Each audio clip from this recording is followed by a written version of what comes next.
Hey guys, this is Mike with ProLift Garage Doors here in Birmingham, Alabama. Your home for repair, replacement, new installations, locally owned ProLift Garage Doors. Proud to serve the community. We also like to give a lot of advice on how to fix things yourselves. It's not always a reason to call a professional out.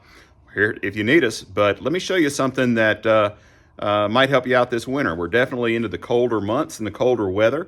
Leaves on the ground and things are kind of a mess, and we get a lot of calls about the garage being too cold or air coming in or how can we stop it. And we've done videos before that talked about the difference between an insulated garage door and a non-insulated garage door. And obviously having an insulated garage door is a big help to controlling the temperature in your space, whether that be your garage or whatever.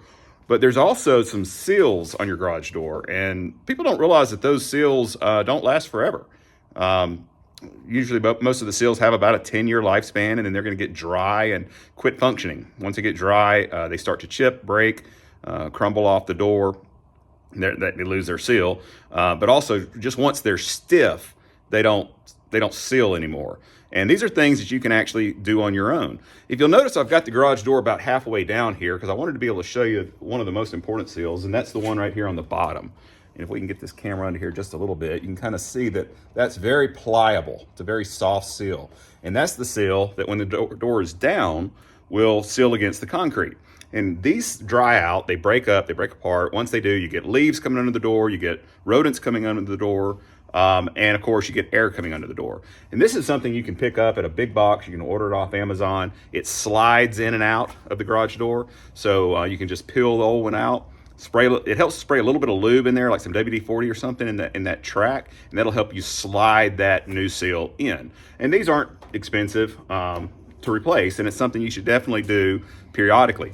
The other thing that seals your garage door, we're gonna step outside, is this little bit of, if I can get it to go there, this little bit of trim right here, okay?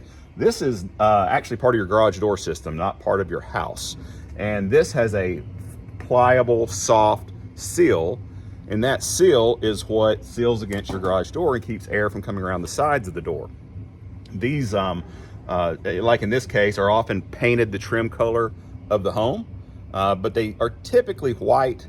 You can get black and brown and some other basic colors, but they're most often white. And then once you pop this off and just use some trim nails to put the new ones on, then you can paint it your trim color. And you'll notice it goes all the way around the door. All three sides of the door have this trim around it. And then again, you've got your soft rubber seal for the bottom. Again, all of these things can be purchased online. They can be purchased from a big box store, or if you're not comfortable trying to make these improvements yourself, then always feel free to give us a call at ProLift Garage Doors.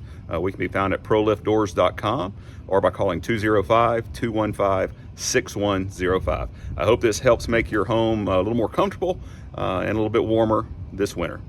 Thanks.